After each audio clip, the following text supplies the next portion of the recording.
Alors, bonsoir à tous ou bonjour et bienvenue dans ce 21e numéro, 21e et dernier numéro de l'année de Think Out of the Box. Think Out of the Box, c'est un webinaire organisé, bien offert par le chapitre du PMI en RDC. Euh, et qui se passe tous les deuxièmes jeudis du mois.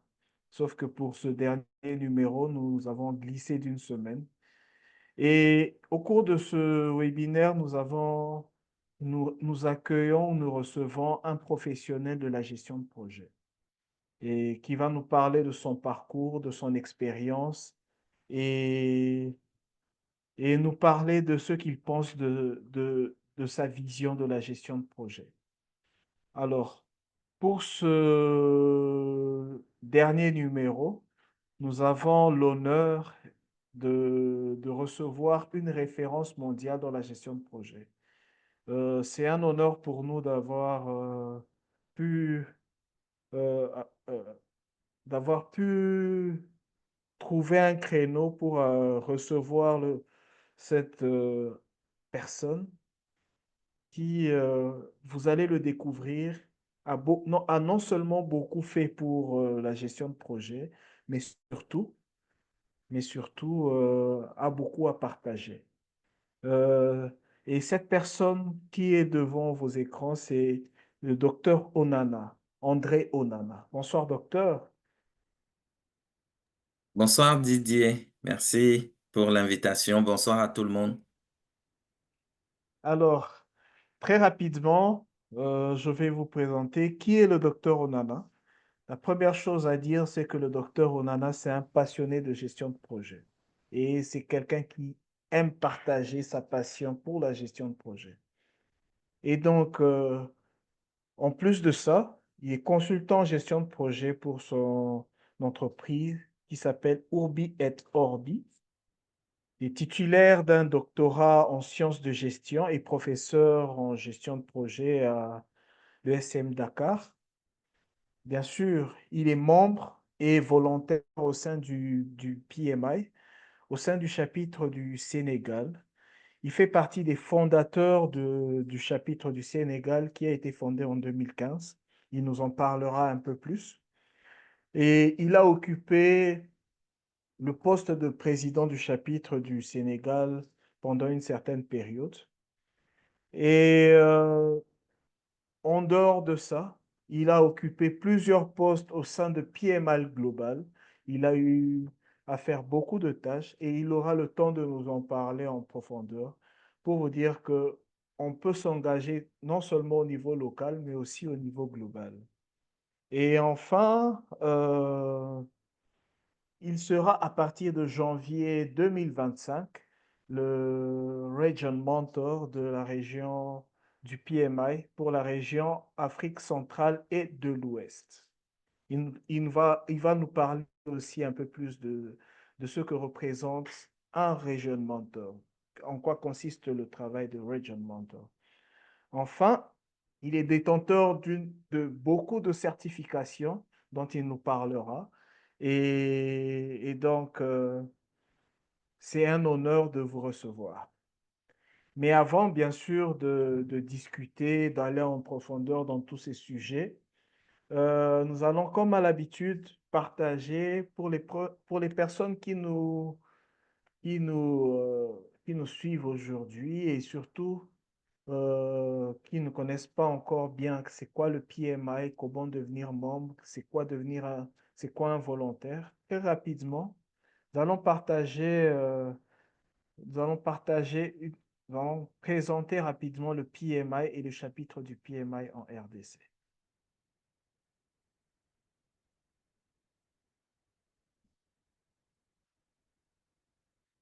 Alors, très rapidement, je vais partager mon écran. Alors, nous allons très rapidement parler de ce qu'est le PMI et le chapitre de la RDC, comment devenir membre, comment devenir volontaire et surtout, pourquoi devenir membre? Pourquoi devenir volontaire? Alors, rapidement, le PMI, c'est le Project Management Institute, qui est la plus grande organisation professionnelle qui rassemble les professionnels dans la gestion de projet. Et elle existe depuis les années 60 et elle a mis en place des standards de gestion en matière de gestion de projet. Et aujourd'hui, le PMI compte un peu plus de 700 000 membres à travers le monde et, et compte environ 1 700 000 personnes, un peu plus d'1 700 000 personnes détenant des certifications professionnelles. Et qu'est-ce qu'une certification professionnelle? C'est lorsqu'une organisation atteste d'un niveau de connaissance et de compétence dans un domaine donné. Et en ce qui concerne le PMI, il s'agit de la gestion de projet. Et bien sûr, il y a des certifications pour tous les niveaux d'expérience, aussi bien pour les étudiants, les jeunes professionnels que les professionnels expérimentés. Alors, très rapidement, on va présenter le tableau des certifications, les principales certifications, parce que maintenant, le PMI a enrichi son tableau des certifications. Mais pour l'instant, on va juste présenter les principales. Parmi les principales certifications, il y a des certifications qui ne nécessitent aucune expérience professionnelle. Il s'agit des certifications orientées étudiants ou jeunes professionnels, des personnes qui débutent dans la gestion de projet. Et donc, parmi ces certifications, la plus demandée est ce qu'on appelle le CAPM, Certified Associate in Project Management, qui ne nécessite aucune expérience professionnelle et qui demande juste de suivre une formation et de se préparer pour la certification. En dehors de ça, nous avons aussi des certifications qui nécessitent un peu plus d'expérience, à partir de 3 ans d'expérience. Et parmi ces certifications, nous avons le PMP, qui est la certification la plus demandée dans le domaine de la gestion de projet. Et donc, ça nécessite d'avoir une expérience professionnelle dans dans le domaine de la gestion de projet de 3 ans, en plus de suivre une formation obligatoire.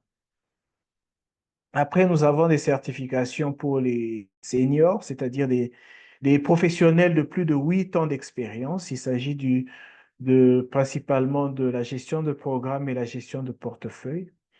Et ces deux certifications nécessitent d'avoir un minimum de 8 ans d'expérience. Enfin, nous avons des spécialisations. Ce sont des certifications dans un domaine précis de la gestion de projet, à savoir, par exemple, il y a des certifications qui concernent la gestion des risques, la gestion des projets de construction, la gestion du cycle agile, des projets agiles, et ainsi de suite. Et donc, ces spécialisations sont des certifications dans un domaine précis de la gestion de projet. En plus des certifications, il y a ce qu'on appelle des micro-credentials. Ce sont des formations, des mini-formations qui ne nécessitent aucune expérience professionnelle, mais qui s'adaptent aux standards internationaux, aux standards de PMI. C'est ainsi que nous avons une panoplie de micro-credentials qui sont accessibles à tout le monde. Alors, très rapidement, le PMI est organisé en 8 régions. Il compte plus de 300 chapitres qui sont répandus à travers plus de 220 pays et territoires. Et le chapitre de la RDC, bien sûr, appartient à la région subsaharienne. Alors, le chapitre de la RDC, il existe depuis 2017, juillet 2017. Et il compte en son sein des étudiants, des professionnels venant de divers secteurs. Comment on devient membre? Comment est-ce qu'on devient, comment est-ce qu'on devient membre? Comment est-ce qu'on devient volontaire? Alors, il y a 3 niveaux d'engagement. Le premier niveau d'engagement, c'est qu'on peut choisir juste d'être ce qu'on appelle un membre sympathisant, c'est-à-dire une personne qui participe aux activités sans forcément s'engager, sans avoir aucun engagement. Ensuite, nous avons ce qu'on appelle les membres effectifs. Ce sont des personnes qui, euh, comme toute association, le PMI, pour être membre effectif, il faut payer une adhésion annuelle. Et donc, les membres effectifs, ce sont ceux qui payent cette adhésion annuelle, qui revient, on distingue deux types de profils. Le profil étudiant, qui revient à 17 dollars par an, et les professionnels à au total 129 dollars par an. Euh, Plus loin, je vais expliquer quels sont les avantages à être membre effectif.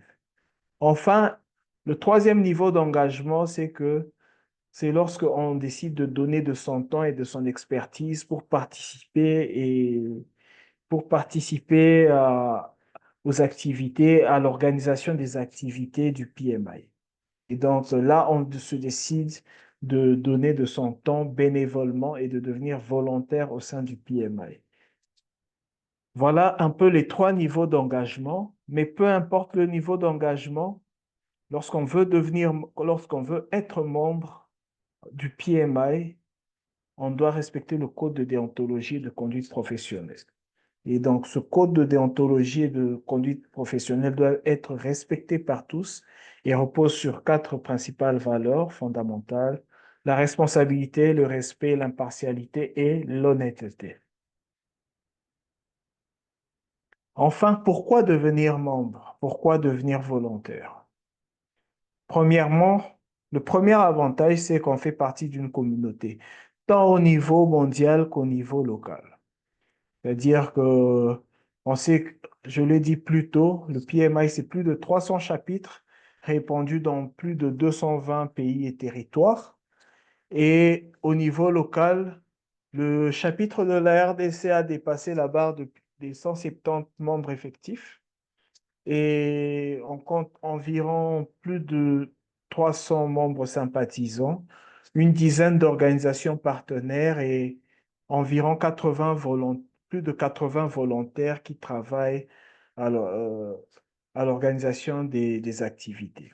Voilà un peu la communauté tant locale que mondiale auquel on a accès en devenant membre. Le deuxième avantage, c'est qu'on bénéficie des différentes ressources offertes par le PMI. Ça, c'est lorsqu'on est membre effectif. Il s'agit par exemple des ouvrages de référence. J'ai dit tout à l'heure que le PMI a mis en place des standards de gestion de projet et donc tous les ouvrages de référence sont accessibles gratuitement pour les membres. Ensuite, nous avons les abonnements à un certain nombre de revues, Forbes, Harvard Business Review, New African et autres. Nous avons accès à des articles, nous avons accès à des formations, des webinaires. Pour les professionnels qui exercent déjà dans la gestion de projet, ils ont accès à des modèles de documents qui s'adaptent aux standards du PMI. Comme on est à l'ère de l'intelligence artificielle, le PMI a aussi développé un modèle, un outil d'intelligence artificielle, pardon, qui s'appelle PMI Infinity, et les membres y ont accès gratuitement. Et nous avons plusieurs autres ressources auxquelles on a accès, par exemple le PMI Standard Plus. Je crois que le docteur pourra nous en glisser un petit mot pendant notre petite conversation. Et donc, voici un peu toutes les ressources auxquelles on a accès gratuitement une fois que l'on est membre. Ensuite, nous avons droit à des réductions des prix sur les certifications, les micro-credentials, mais la réduction des prix aussi sur les événements payants à travers le monde. À titre d'exemple, l'examen de PMP pour les membres coûte 284 dollars, mais pour les non-membres, 575 dollars. Et pour le CAPM, pour les membres, c'est 158 dollars et pour les non-membres, c'est 210 dollars. Enfin, lorsqu'on décide de devenir volontaire, on a l'opportunité d'apprendre auprès de professionnels de la gestion de projet, d'emmagasiner de l'expérience et de mettre en pratique euh, toutes les théories qu'on peut avoir apprises. Et surtout, lorsqu'on accepte aussi d'occuper un poste officiel, On peut aussi, ça nous permet aussi de mettre en valeur cet engagement sur notre profil professionnel. Voilà un peu les quatre principaux avantages que j'ai pu énumérer, même s'il y en a d'autres, pour ceux qui acceptent de devenir membres et volontaires. Alors, à travers quelques statistiques pour finir, comme je l'ai dit, le PMI, c'est plus de 700 000 membres, environ 1 700 000 personnes ayant des certifications. Mais en RDC, nous nous comptons que environ 80 personnes certifiées, environ 80 personnes certifiées. Et donc, pour un pays de 100 millions d'habitants, 80 personnes, ça reste vraiment très, très familier. Pour finir, les prochains rendez-vous, nous avons le dernier rendez-vous de l'année qui aura lieu le jeudi prochain, c'est le jeudi 26 décembre. C'est notre rendez-vous mensuel qu'on appelle Focus sur la gestion de projet, qui a lieu de 19h à 21h tous les derniers jeudis du mois. Et nous aurons encore une fois l'opportunité de suivre et d'approfondir nos notions de gestion de projet. Voilà un peu pour les prochains rendez-vous et pour ceux qui ont besoin de nous contacter. Très rapidement, je partagerai aussi dans le chat tous les contacts du chapitre. Donc voilà un peu pour ceux qui viennent de nous contacter, pour ceux qui découvrent pour la première fois le chapitre, le PMI ou le chapitre, voilà un peu. Et donc, et surtout, n'hésitez pas à poser vos questions, aussi bien dans le chat que dans le menu questions-réponses. Alors maintenant, nous pouvons revenir à notre conversation avec notre invité. Il va nous parler de son parcours. Alors, docteur Onana, alors, pouvez-vous déjà nous parler de votre parcours? Quel est votre parcours académique? Merci beaucoup, Didier.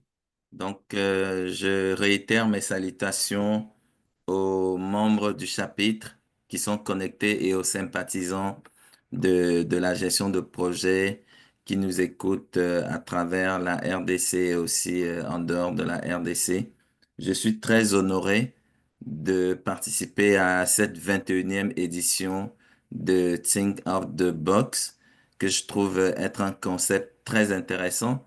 C'est décontracté, il n'y a pas de présentation. Donc, on discute autour des thématiques qui concernent le parcours des invités et de la gestion de projet. Je trouve ça très original et c'est peut-être quelque chose qu'on peut recommander à d'autres chapitres parce que des fois, avoir des discussions comme ça permet de susciter pas mal de vocations ou bien à susciter pas mal d'engouement et d'intérêt chez les personnes qui nous écoutent. Donc, c'est vraiment un grand plaisir d'être là. Et j'avoue que c'est la première fois que je vais participer à un type d'événement comme ça où on n'a pas de présentation et où on pose des questions. Donc, vous pardonnerez peut-être que je ne sois pas forcément au top par rapport à ce que vous souhaitez, mais je vais faire de mon mieux pour vraiment apporter une bonne contribution à cet événement. Donc, pour parler de moi, je m'appelle André Onana. Donc, mon parcours académique, c'est un parcours, on va dire, très classique, hein. Donc, j'ai commencé mes études au Cameroun, qui est mon pays d'origine, parce que je suis Camerounais, effectivement. Donc, j'ai eu un parcours primaire et secondaire. Donc, le parcours secondaire sanctionné par un, un baccalauréat dans le domaine des sciences. Et bon, mes parents, ma mère, principalement, elle voulait que je sois journaliste. Donc, chaque fois qu'elle regardait le journal télévisé le soir à la télé, elle voulait que je sois à la place du présentateur. Mais malheureusement, moi, quand je suis allé à l'université, j'ai découvert la faculté de sciences économiques que je connaissais pas. j'ai fait tout mon parcours secondaire. Je savais pas qu'on pouvait étudier l'économie. Et donc, quand moi j'arrive à la fac pour m'inscrire à la fac de sciences naturellement, et là on me parle de l'économie, j'ai dit, ah tiens, c'est intéressant. Et c'est là que je vais m'inscrire en fac de sciences économiques. Et donc, je fais mon parcours jusqu'à l'obtention de ma maîtrise, hein. À l'époque, c'était la maîtrise. On faisait la licence, puis on faisait la maîtrise. Donc, j'ai fait ça à l'université de Douala. Et après, je voulais faire le diplôme d'études approfondies.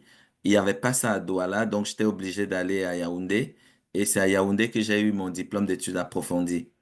Et quelque chose d'intéressant, c'est que quand je faisais mon diplôme d'études approfondies, je travaillais sur un sujet qui était assez nouveau, ça s'appelait la gouvernance d'entreprise. Et dans mes recherches en ligne, j'ai rencontré un professeur à qui j'ai partagé mes travaux. Il a tellement apprécié et il a dit, mais ce serait bien qu'on voit qu'est-ce qu'on peut faire pour la thèse. Et donc, quand j'ai fait ma soutenance de diplôme d'études approfondies, ce qui correspond aujourd'hui à un master, donc, quand j'ai fait ma soutenance, donc j'ai donc contacté ce prof et je me suis inscrit en thèse.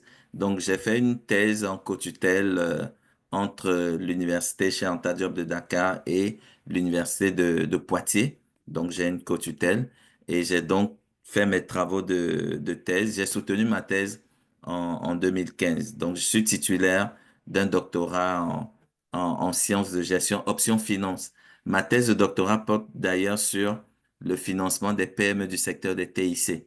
Parce que, comme on le sait, les PME constituent l'essentiel du tissu économique de la plupart de nos pays, mais ces PME-là sont aussi, font l'objet d'un rationnement en termes d'accès au crédit bancaire, précisément. Et donc, justement, j'avais fait une étude pour voir comment est-ce qu'on pouvait utiliser des mécanismes tels que la gouvernance d'entreprise pour améliorer l'accès des PME du secteur des TIC au financement. Donc voilà un peu mon parcours, on va dire conventionnel, hein, qui m'a amené jusqu'à mon doctorat. Maintenant, parallèlement à ça, j'ai fait beaucoup de formations pour développer euh, les aptitudes professionnelles, vous savez. Parce qu'on dit très souvent que l'université, c'est théorique.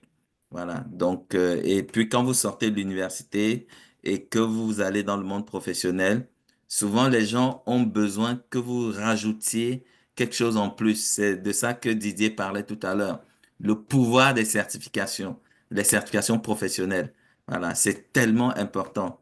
Et donc, c'est ça qui m'a conduit donc à développer un peu tout l'aspect gestion de projet. Donc, je suis certifié PMP depuis 2012. La certification PMP, c'est 40 ans, hein. On a fêté les 40 ans de la certification Euh, PMP cette année. Donc, moi, je suis certifié en 2012. Ça fait à peu près 12 ans que je suis certifié PMP. Donc, j'ai enchaîné avec la certification PMI SP. Donc, SP, c'est Scheduling Professional. Ça, c'est vraiment pour tout ce qui est échéancier. Donc, si vous voulez avoir une expertise de haut niveau sur l'échéancier, donc tout ce qui est détermination de l'échéancier, optimisation de l'échéancier d'un projet, ça prend ce qu'on appelle le PMI Scheduling professionnel. Et après, j'ai fait la certification RMP, donc c'est Risk Management professionnel. Donc, comme on le sait tous, il y a une grosse partie risque dans tout projet qu'on mène. Et donc, un bon chef de projet doit avoir des compétences pour la gestion des risques. Et puis, puisqu'on parle aujourd'hui de tout ce qui est nouvelle approche de gestion de projet, dont l'approche agile, donc je suis certifié PMI ACP, qui signifie Agile Certified Practitioner. Alors, j'ai fait aussi d'autres certifications Scrum, hein, que je ne mets pas souvent. C'est avec d'autres organismes, Scrum Master et ainsi de suite. Donc, j'ai fait ça. Donc, ça, c'est un gros pan que j'ai développé.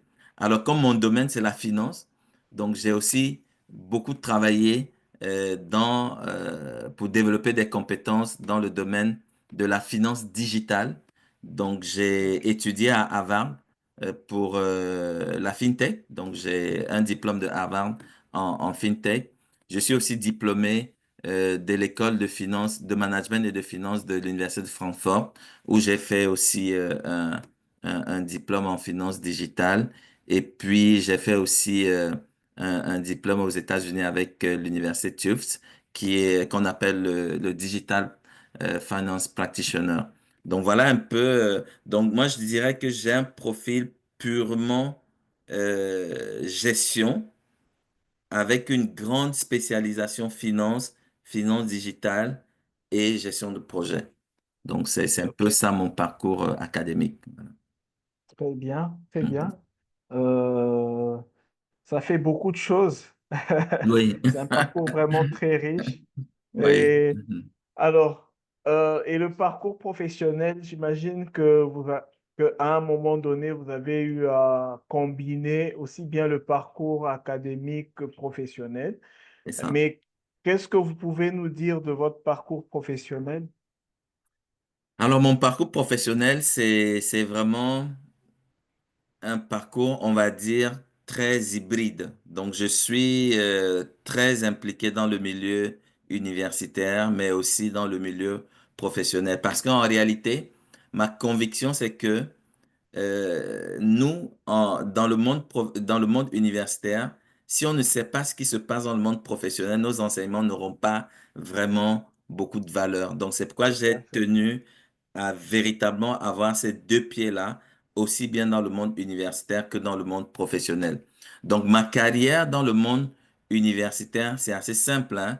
J'ai commencé en 2004 comme assistant d'enseignement. Donc, j'enseignais les techniques quantitatives de gestion, principalement la comptabilité et la finance. Donc ça, c'était à l'Institut supérieur de management de Dakar, ISM, que je pense des gens connaissent. C'est la première business school en Afrique francophone. Elle a été créée en 1992. Donc j'ai enseigné là-bas de 2004 jusqu'à 2007. Et donc après ça, je suis parti en Roumanie dans une université qu'on appelle l'université de Galatie, dans le cadre d'un contrat avec l'Agence universitaire de la francophonie. Donc, j'ai travaillé là-bas pendant 2 ans. J'étais assistant de recherche pour le cadre pour le compte de l'AUF, mais basé à l'université de Galatie. Et après ça, donc, je suis revenu à Dakar et j'ai commencé donc à enseigner en tant que professeur associé au CESAG, donc le Centre africain d'études supérieures en gestion. Donc j'enseignais la gestion de projet, l'entrepreneuriat et la politique financière. Et en 2011, j'ai donc intégré l'École supérieure multinationale des télécommunications comme professeur titulaire. Donc voilà, donc j'enseignais la gestion de projet, la finance dans le domaine des télécommunications. Et en 2015, je suis devenu le chef du département ESMT Management. Donc, il faut dire qu'il y a deux grands départements dans cette école. Il y a un département télécom et un département management. Donc, j'étais le responsable du département management depuis 2015. Alors, du point de vue professionnel, je suis un consultant en gestion de projet.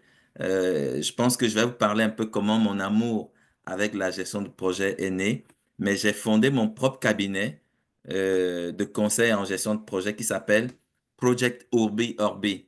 Pourquoi Project Urbi Orbi? Parce qu'en réalité, je ne sais pas si vous connaissez la bénédiction papale, donc c'est interne et externe. Donc l'idée, c'est de dire que je m'occupe de la gestion de projet en dehors et en dedans des entreprises. C'est pourquoi vous avez Project Urbi Orbi.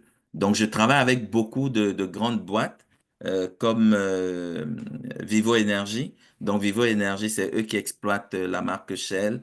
Donc, j'accompagne les entreprises pour développer des frameworks adaptés à leurs besoins de gestion de projet. Parce que, comme vous le savez, quand vous gérez un projet, vous utilisez un cadre de gestion de projet, mais il y a des cadres qui sont standardisés, mais les entreprises parfois ont besoin d'avoir des cadres personnalisés.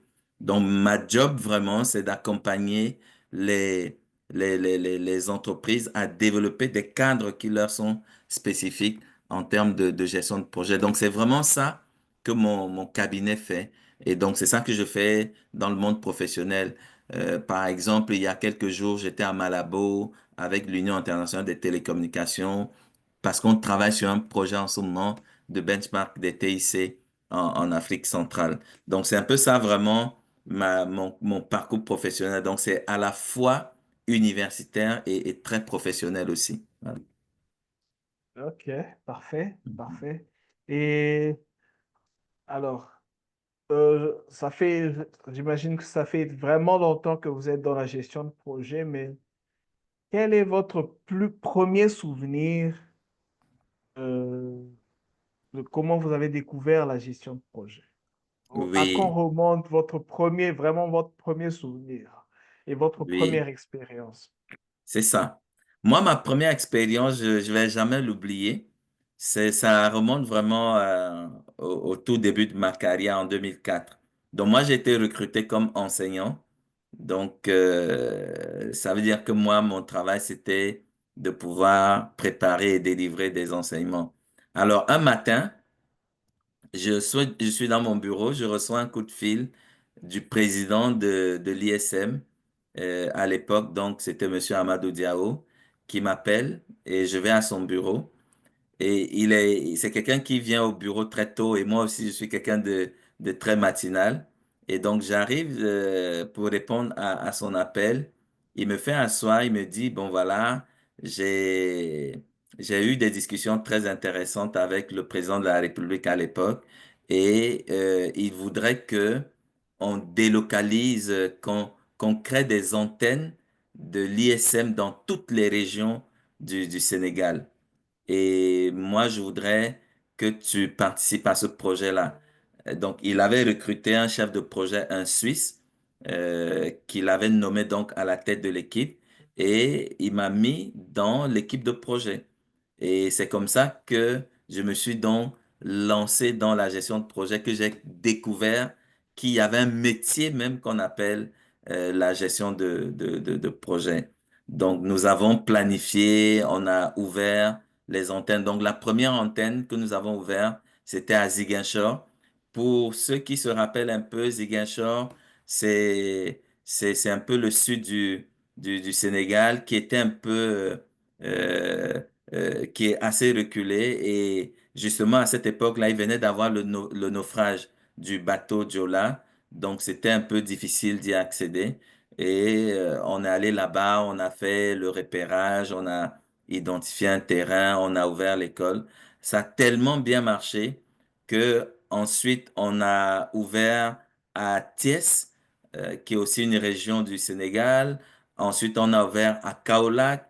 Et puis le dernier que j'ai ouvert avant de quitter le Sénégal, c'est Mbour. Et là, je l'ai ouvert tout seul parce que Damien, qui était le chef de projet, lui, il était reparti en Suisse, qui est son pays natal. Et donc, j'ai ouvert. Et donc, c'est comme ça que je découvre que la gestion de projet, c'est un métier à part entière. Parce que très souvent, l'erreur que l'on commet et qu'on appelle l'effet de halo, c'est que on pense que généralement, une personne qui a des compétences dans un métier, il est prédestiné à avoir des compétences pour gérer des projets dans cette industrie. Par exemple, si on a un projet informatique, on pense souvent que la personne qui a des compétences en informatique, il a forcément des compétences pour gérer le projet, alors que ce sont des compétences distinctes. Donc, c'est cette expérience-là qui m'a vraiment permis de comprendre que c'est vrai, tu peux avoir des compétences dans un domaine, mais c'est pas pour autant que tu as les compétences qu'il faut pour conduire les projets, même si c'est dans ce domaine-là. Donc, cette expérience m'a vraiment ouvert l'esprit par rapport à la nécessité d'avoir des compétences en gestion de projet. Voilà. Ok, parfait, parfait. Et aujourd'hui, avec ton expérience, euh, j'imagine comment tu considères la gestion de projet en soi. Parce que beaucoup estiment que la gestion de projet, c'est vraiment l'outil par excellence pour transformer pour transformer les idées en réalité. Qu'est-ce que tu en penses? Oui, déjà, si vous regardez les statistiques qui sont faites aujourd'hui par le PMI, d'ici 2030, on aura besoin de 3 millions de professionnels de gestion de projet supplémentaires. 3 millions. Pourquoi? Tout simplement parce que nos pays ont des plans de développement. Et dans ces plans de développement, il y a beaucoup de projets, il y a beaucoup de programmes, il y a beaucoup de portefeuilles. Donc, ça veut dire que si on veut réaliser ces projets et donc faire des pas vers le développement, progresser vers la croissance économique, il faut que ces projets-là, qu'on puisse vraiment les réaliser. Donc, aujourd'hui, la gestion de projet, moi, je dirais qu'elle a un super pouvoir. C'est un pouvoir pour transformer nos ambitions en réalité. C'est-à-dire que nous avons des ambitions que ce soit sur le plan individuel ou sur le plan des organisations. Et pour réaliser ces ambitions-là, on a besoin de la gestion de projet.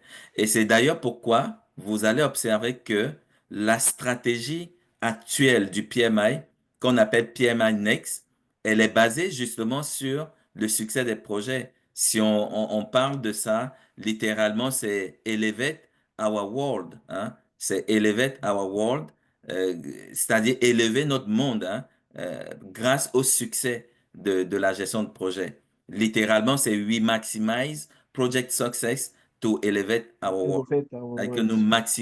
nous maximisons la réussite des projets pour élever notre monde. C'est-à-dire qu'aujourd'hui, si on s'engage dans une transformation, si on s'engage dans une logique de créer un impact, ça doit se faire par la gestion de projet.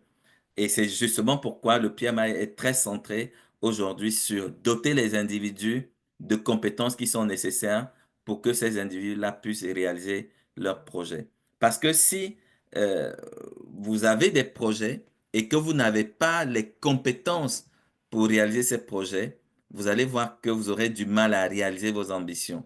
Parce que d'un point de vue schématique, très souvent, on parle de la vision. Donc, vous avez une vision.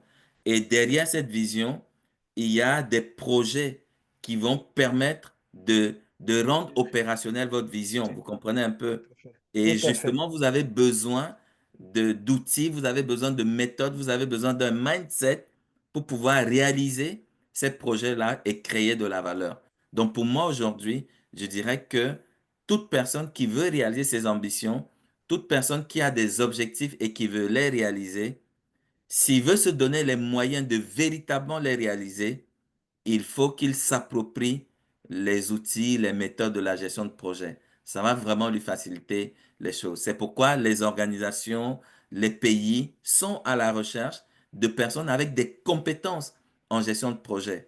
Aujourd'hui, si vous êtes un ingénieur et que vous ne maîtrisez pas la gestion de projet, c'est un handicap pour vous. C'est-à-dire que vous ne pourrez pas bénéficier de l'aura que vous auriez pu avoir si, en plus de vos compétences d'ingénieur, vous êtes bon en gestion de projet. Aujourd'hui, on veut des gens bons techniquement, mais qui sont capables aussi de pouvoir amener à réaliser les projets. Et aussi, il faut rappeler qu'on vit dans un contexte où le taux d'échec des projets est élevé. Je ne sais pas si vous lisez Exactement. les rapports de Standish Group. On parle de à peu près 30 projets, 30% des projets qui échouent même avant d'avoir commencé. Comprenez? Donc, c'est pourquoi c'est important de disposer de ces compétences en gestion de projet pour nous permettre de pouvoir arriver à réaliser nos ambitions. Ok, tout à fait. Parfait. Et alors, tout à l'heure, on a parlé aussi de l'aspect, euh, euh, comment dire, avec votre expérience, vous avez vu comment l'intelligence artificielle, petit à petit, a commencé à pointer le bout de son nez. Et aujourd'hui, elle occupe vraiment une place prépondérante, si on peut dire ça comme ça. Alors, vous, en tant que professionnel dans la gestion de projet, quelle est votre approche vis-à-vis de l'intelligence artificielle? Alors, c'est vrai qu'aujourd'hui, euh, l'intelligence artificielle bat vraiment son plein. Mais en réalité, l'intelligence artificielle existe depuis assez longtemps.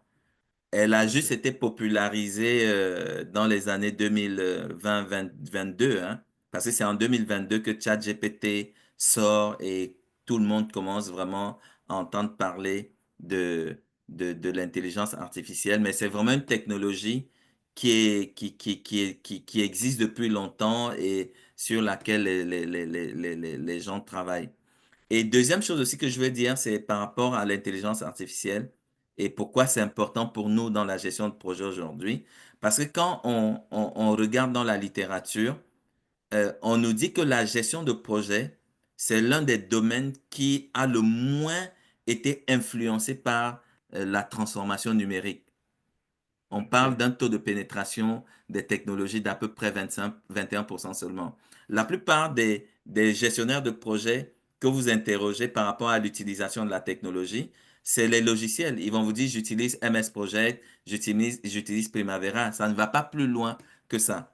Donc, grâce à l'intelligence artificielle, la gestion de projet a pu aller au-delà de la simple utilisation d'un logiciel de gestion de projet euh, pour performer les tâches des gestionnaires de projet.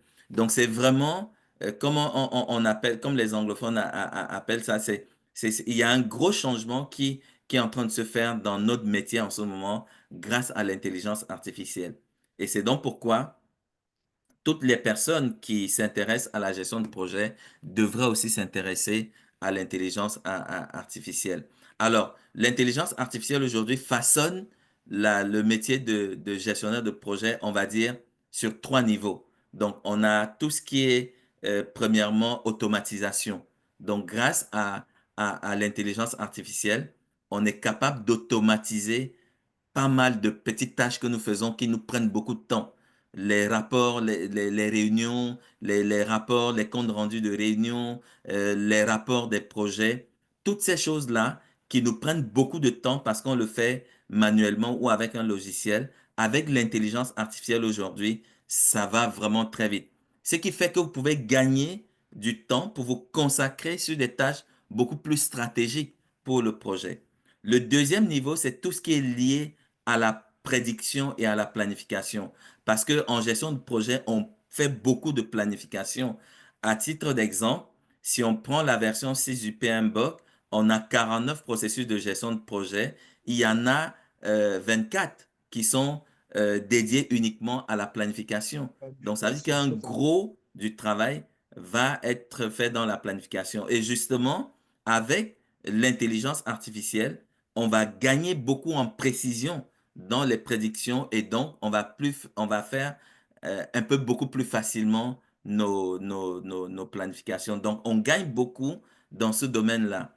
Et puis, le troisième niveau, c'est ce qu'on appelle aujourd'hui l'augmentation. C'est-à-dire que l'intelligence artificielle vient nous apporter un plus dans notre réflexion pour mener à bien le projet. Donc, il y a tellement d'avantages à adopter l'intelligence artificielle dans la gestion de projet. Mais il y a aussi des défis. Les défis sont notamment les défis en termes de données. Il vous faut des données de bonne qualité pour pouvoir utiliser les modèles d'intelligence artificielle pour pouvoir avancer dans la gestion de projet. On a aussi des défis éthiques, hein. Vous voyez, quand vous travaillez avec l'intelligence artificielle, les décisions que vous prenez, vous devez rester responsable de ces décisions-là. Vous ne pouvez pas transférer la responsabilité de ces décisions à l'intelligence artificielle. Donc, il y a aussi des considérations éthiques qu'il faut prendre en compte, sans oublier les considérations liées notamment au manque de compétences, parce que on en parle beaucoup de l'intelligence artificielle, mais combien sont les chefs de projet qui sont capables, qui ont les compétences pour pouvoir vraiment utiliser l'intelligence artificielle dans leur projet. Donc, il y a aussi des défis qu'il faut relever en termes de formation, en termes de développement, d'acquisition de compétences qui seront nécessaires pour pouvoir avancer. OK, très bien. Je crois que à l'avenir, nous allons approfondir un peu plus ces aspects-là. Et donc, Alors, on va maintenant un peu plus parler de votre engagement avec le PMI. Mais déjà, comment est-ce que vous découvrez le PMI? Comme tout le monde, hein, je découvre le PMI parce que j'ai entendu parler de la certification PMP. Donc, comme je vous ai OK. parlé de mon expérience en 2004 jusqu'en 2007, où j'ai vraiment été impliqué dans la gestion de projet pour la première fois. Donc là, j'avais découvert qu'il me fallait des compétences en gestion de projet. Et il se posait la question pour moi, est-ce qu'il faut retourner aux études ou bien est-ce qu'il faut... comment je fais pour développer des compétences en gestion de projet? J'avais pas encore soutenu ma thèse de doctorat à l'époque, donc je ne pouvais pas m'engager dans une autre formation longue en gestion de projet. Et c'est dans mes recherches donc que j'entends parler de la certification PMP. Et je fais mes recherches et je constate donc que c'est quand même quelque chose de très demandé dans le monde entier. C'est une certification qui permet de montrer votre expertise et de donner de la légitimité à vos expériences en gestion de projet. Et c'est là donc que, en m'informant sur la certification PMP que je découvre le PMI. Et il faut savoir que la certification PMP est plus connue que le PMI lui-même. Tout C'est à l'une des fait. choses, ouais, oui, oui. Si vous dites PMI aux gens, pas beaucoup de gens connaissent. Mais si vous dites PMP, alors là, beaucoup de gens connaissent le certificat PMP. Ouais. Donc, c'est un peu comme ça que je découvre le PMI en voulant me certifier PMP. Et ça, c'était en 2012. Oui. D'accord. Et alors, qu'est-ce qui vous a convaincu? Bon, une fois que vous avez eu votre PMP, mais qu'est-ce qui vous a convaincu de devenir membre et même de devenir volontaire? Oui. Alors, moi, je pense qu'il y a plusieurs facteurs qui ont joué. La première OK. chose, c'est quoi? Quand je suis certifié PMP en 2012, je fais une petite recherche pour voir quel est le nombre de certifiés PMP qu'il y avait au Sénégal, parce que j'étais basé au Sénégal. Et donc, je, une fois que je découvre ça, qu'il n'y a que 11 personnes qui sont certifiées PMP, hein, en 2012, il n'y avait que 11 personnes et la plupart étaient certifiées à l'étranger. Et là, je me dis, mais waouh, pour une certification aussi importante, pourquoi il n'y a que 11 certifiés PMP? Et c'est là que ma passion voilà, de vulgariser la gestion de projet au Sénégal va naître, hein. Donc, je me dis non, il nous faut plus de certifiés PMP au Sénégal. Et donc, je commence donc à m'informer sur le PMI, à comment on peut créer un chapitre PMI au Sénégal. Donc, c'est un peu comme ça que ça part. Et puis, je suis aussi une personne naturellement qui aime beaucoup accompagner. C'est vraiment dans ma nature. J'aime apporter ma contribution, j'aime apporter du plus à la communauté. Donc, j'étais déjà volontaire auparavant. Moi, dans une de mes journées, je vous dis, il y a 6 heures au moins qui est consacrée au volontariat, hein, tous les jours. Par exemple, ce matin, avant de commencer ma journée de travail, je suis volontaire pour servir les petits déjeuners aux enfants dans une école. Donc, je me lève à 5 heures du matin, je vais à l'école à 6 heures, on prépare les petits déjeuners pour les enfants et je vais quitter là-bas aux alentours de 7h45 pour commencer le travail. Donc, je suis quelqu'un qui a l'âme du volontariat. Donc, et quand j'ai découvert qu'il y avait des possibilités d'être volontaire avec le PMI, j'ai vraiment sauté là-dessus. Donc, il y avait l'opportunité qui se présentait de vraiment impacter. Donc, moi, je pense que c'est ces deux raisons-là. Le fait que le terrain était vierge au Sénégal et deuxièmement, le fait que j'aime beaucoup faire du volontariat et le PMI donne beaucoup de possibilités à toute personne qui veut être volontaire de pouvoir le faire. Donc, ce sont ces deux raisons-là principalement qui me poussent donc à me lancer corps et âme hein, dans le volontariat avec le PMI, oui. OK. Et donc, parlez-nous un peu de la création du chapitre du Sénégal. Oui, Euh, comment ça s'est passé c'est et, assez et, simple, hein. En ok. 2012, quand je suis certifié PMP, automatiquement, je crée, là où j'étais professeur, je crée un programme qu'on appelle PMP Class. Donc, PMP Class, c'est un programme de formation dédié aux professionnels, cours du soir. La formule, c'est 3 fois 3 fois 3. 3 mois, 3 jours par semaine et 3 heures. Voilà. Donc, j'ai lancé ce programme de formation 2012. Dès que je suis certifié, c'est la première chose que je fais. Je lance ce programme de formation pour donner la possibilité à ceux qui travaillent de venir se former le soir pour devenir certifié PMP. Donc, j'ai lancé ce programme-là en 2012.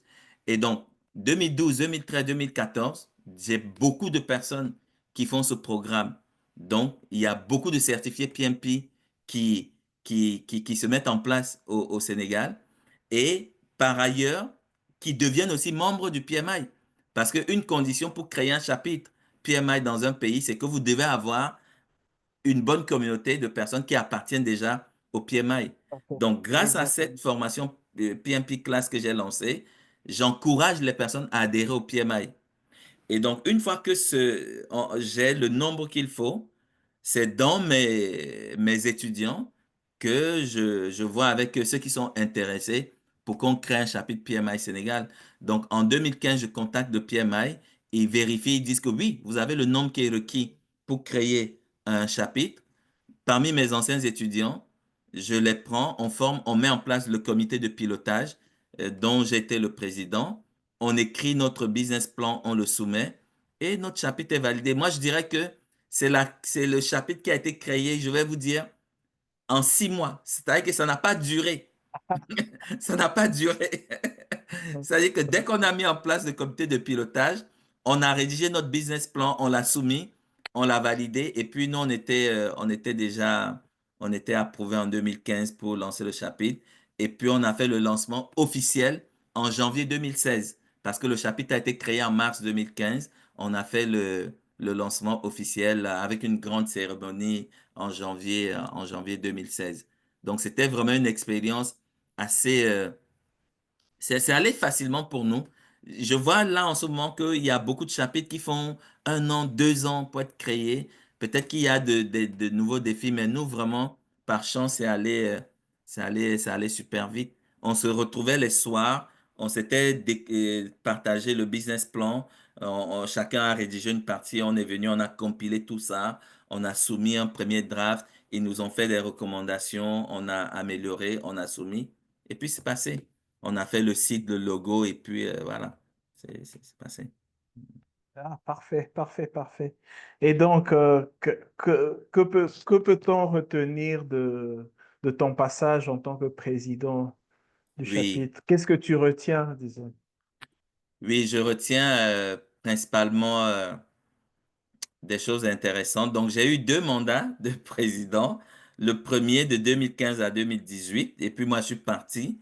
Et le PMI a fait encore appel à moi parce que le chapitre traversait une situation un peu délicate.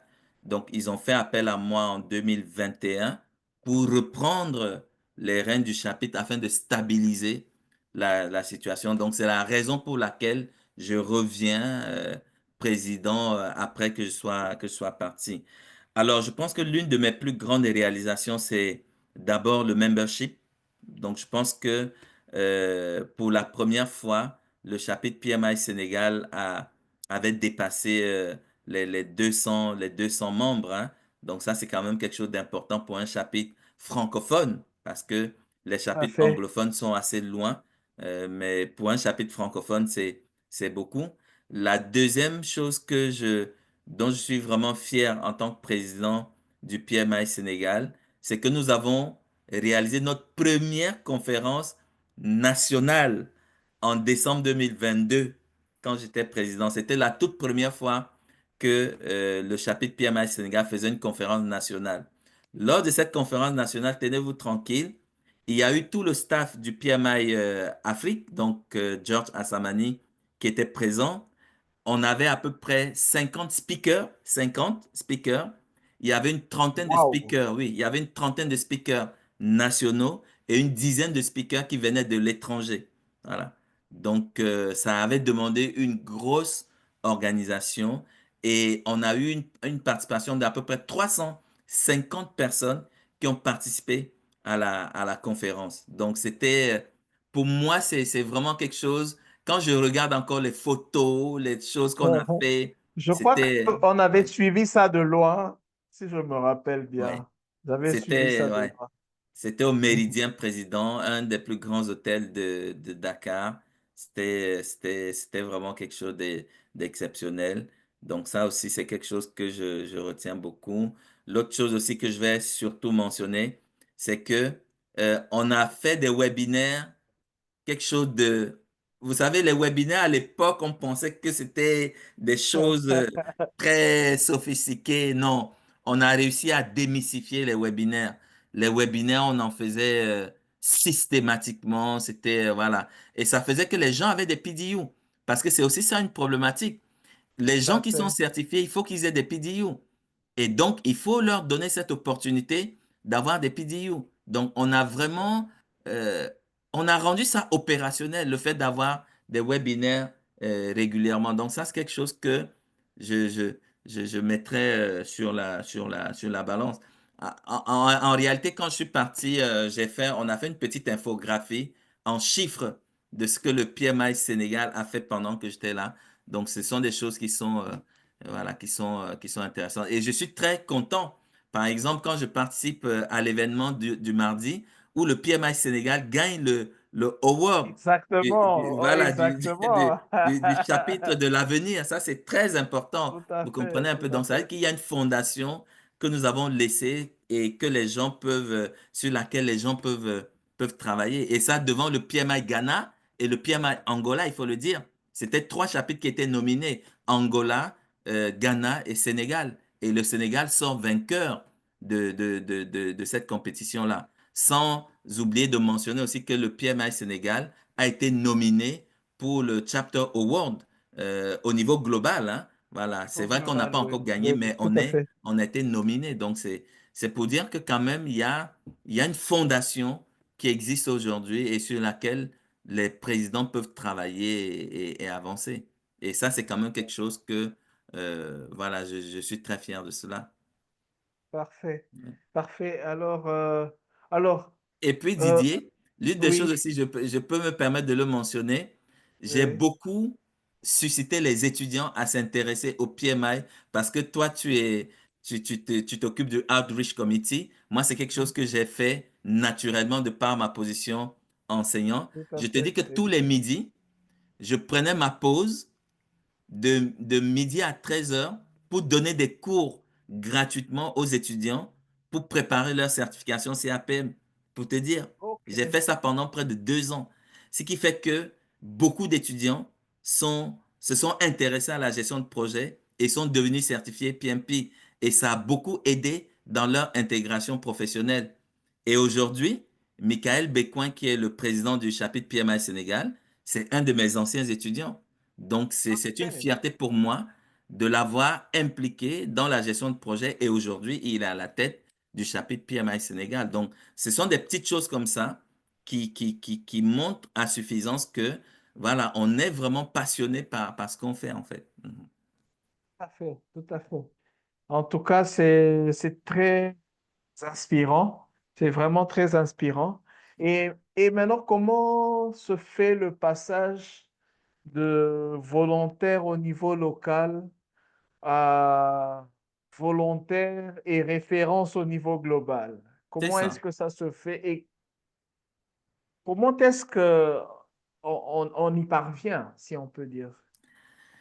Déjà, je vais vous dire une chose, pas besoin d'avoir un piston ou quoi que ce soit. Il n'y a pas de piston, il n'y a pas de, Tout à fait. voilà. Moi, tout est parti du simple fait que je cherchais de nouveaux défis. Au niveau du Sénégal, j'étais président du chapitre PMI Sénégal. j'ai participé à sa création. Donc, je me disais que du point de vue local, du moment que le flambeau était passé, il fallait peut-être voir comment je pouvais servir le PMI à un niveau un peu plus global. Et il faut savoir que les opportunités de volontariat au niveau du PMI global et même au niveau du PMI local sont publiées sur une plateforme. Donc, quand on soit membre du PMI ou pas, on peut avoir accès à cette plateforme. Et donc, Parfait. étant à la recherche donc de nouvelles opportunités, de nouveaux défis, j'ai vu que cette opportunité qui avait été lancée par le PMI était intéressante.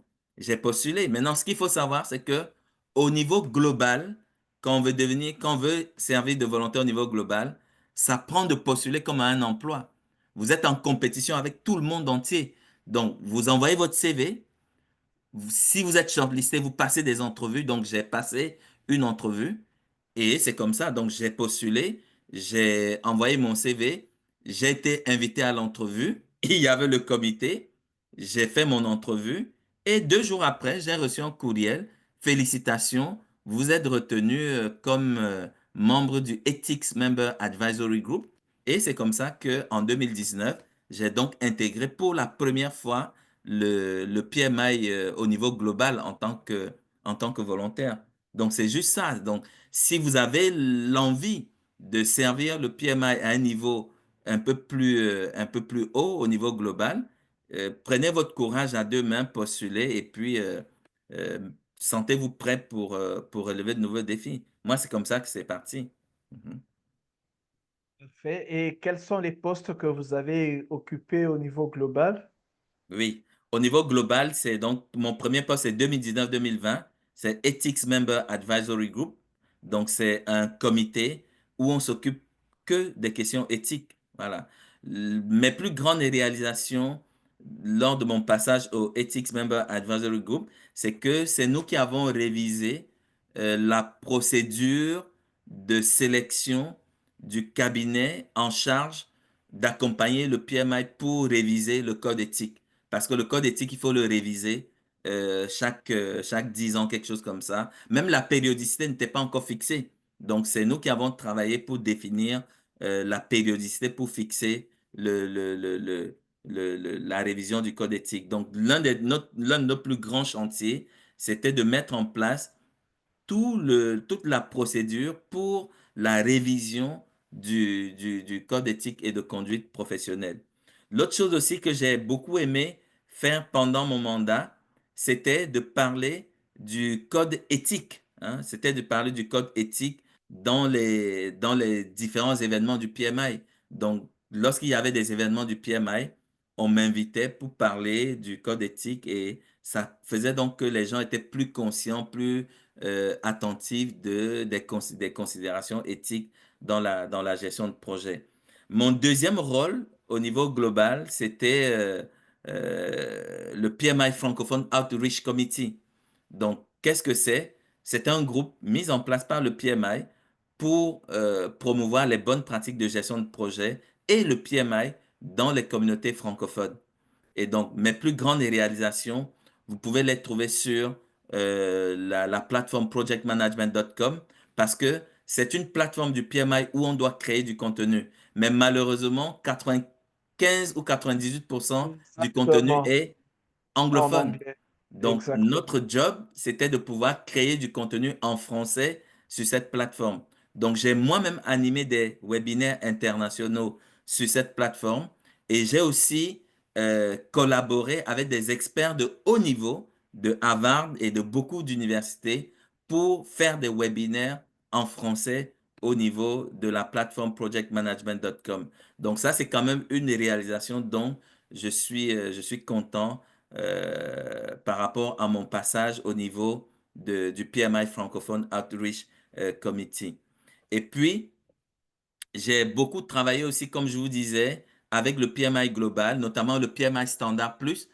Bon, beaucoup de gens ne connaissent pas. Le PMI Standard Plus est une plateforme qui accompagne le PMBOK, hein. Et donc, ça a été créé avec le PMBOK 7. Et donc, j'écris des articles pour le PMI dans ce blog, sur cette plateforme-là.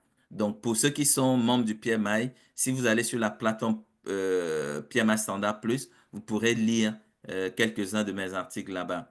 J'ai beaucoup travaillé aussi avec le PMI pour tout ce qui est en rapport avec les questions, les révisions des questions de l'examen PMP et CAPM.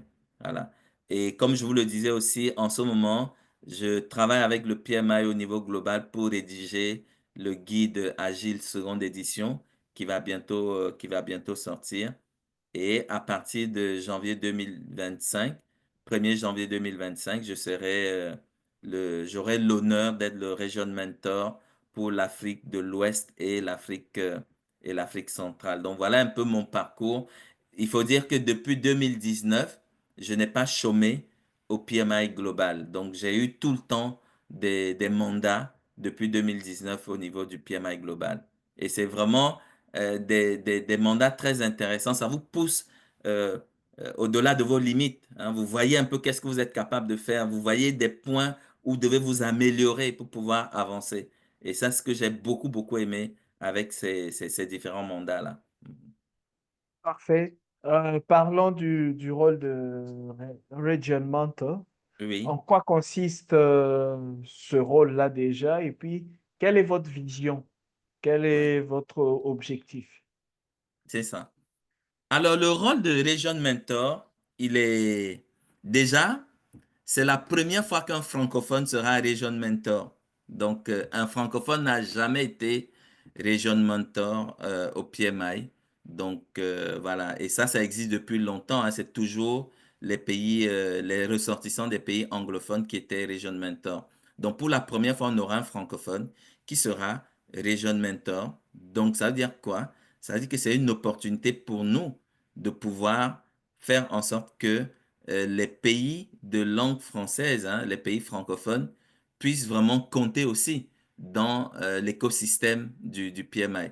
Donc, l'une de mes stratégies, c'est vraiment de travailler en étroite ligne avec les chapitres parce que notre rôle de Region Mentor, c'est pas de diriger les chapitres, hein, non. Nous travaillons avec les présidents pour les aider à se développer. Vous comprenez un peu? Une de mes tâches, par exemple, ça peut être d'apporter un support à un président pour renouveler sa charte de projet, pour écrire son plan stratégique. Donc, c'est vraiment d'accompagner les chapitres. Donc, en fait, le Region Mentor, pour simplifier, c'est le point de liaison entre le PMI Afrique et les chapitres. Parce que vous avez le PMI Afrique qui pilote toute la stratégie du PMI en Afrique. Et puis, vous avez les chapitres. Et donc, il faut créer la connexion entre ces deux-là. Et c'est ça le Region Mentor. C'est ça le rôle du Region Mentor. Donc, moi, je peux prendre des problématiques qui sont au niveau des chapitres. Je les remonte au niveau du PMI pour qu'on trouve des solutions. Et lorsque le PMI aussi a des choses qu'on veut implémenter au niveau des chapitres, nous aussi, on va jouer ce rôle-là. Je donne un exemple. Le single membership, c'est un des leviers sur lesquels je vais travailler parce que c'est quelque chose qui est développé au niveau du PMI et qu'on veut implémenter au niveau des chapitres. On parle aujourd'hui de Project Management Without Borders. Je ne sais pas si vous avez entendu parler de cette Tout à initiative. fait, tout C'est à une fait. nouvelle initiative qui est mise en place. Donc, je vais travailler aussi à vulgariser cela auprès de chapitres. L'intelligence artificielle dont on vient de parler, je vais travailler aussi à vulgariser cela au sein des chapitres. Donc, c'est vraiment ça le rôle principal d'un Region Mentor, c'est de créer ce pont-là entre le PMI global et le PMI local. Et là, je me retrouve parce que moi, je suis parti du local vers le global. Donc, j'ai une connaissance des deux réalités. Je connais la réalité des chapitres locaux et je connais aussi la réalité au niveau global. Donc, je me sens vraiment dans mon environnement pour jouer ce rôle-là de connexion entre le PMI global et les différents chapitres. Donc, c'est un peu ça notre job. Et moi, ma vision, c'est vraiment faire en sorte que la région francophone se développe et que l'Afrique centrale aussi et l'Afrique de l'Ouest pèsent dans l'écosystème du PMI. Parce que quand vous regardez aujourd'hui, c'est les pays de l'Afrique de l'Est, hein, qui pèsent dans l'écosystème du PMI. Donc, il faudrait que l'Afrique centrale, qui est riche en termes de ressources intellectuelles et même en termes de potentiel en matière de projet, puisse peser aussi dans cet écosystème du PMI. Donc, vraiment, je voudrais travailler en collaboration avec les présidents pour que nos chapitres puissent se développer, pour que des choses qui sont de simples choses, mais qui ont du mal à être réalisées dans nos pays en Afrique centrale et en Afrique de l'Ouest, qu'on puisse dépasser ces choses-là et les réaliser. C'est vraiment ça que je voudrais faire pour les 2 ans, si vraiment Dieu me donne la force et l'intelligence qui est nécessaire pour pouvoir y arriver. C'est un peu ça mon ambition. Mhm. Parfait, parfait. Et on sera là pour réaliser tout cela ensemble. Merci beaucoup. Je Euh, compte déjà sur vous parce que me donner l'opportunité d'être ici aujourd'hui, ça oui, contribue déjà un peu à m'offrir, à baliser le chemin pour qu'on puisse faire ce travail ensemble. Et ça, je l'apprécie beaucoup, beaucoup. Et je vous dis merci. Merci. c'est nous qui vous remercions. Alors, on est en train de chuter déjà, pratiquement. Alors, Merci beaucoup, André, président. Merci. Il y a le président qui a laissé un message là. Merci, André. qui a fait un message, Mhm. exactement. Alors, euh, vous êtes détenteur de plusieurs certifications. Oui. Alors, déjà, vous aviez déjà parlé de l'apport des certifications dans la carrière d'une personne, mais déjà, quelle est celle que vous avez, que vous estimez qui vous a donné quand même beaucoup de fil à retordre? En termes de préparation, Ouais. Préparation ou même difficulté de l'examen, oui, quelle est la plus c'est difficile? moi, je dirais ce n'est pas la certification PMP. Pourquoi? Parce Mhm. que l'avantage qu'on a, c'est que cette certification, il y a beaucoup de matériel et elle est aussi en français.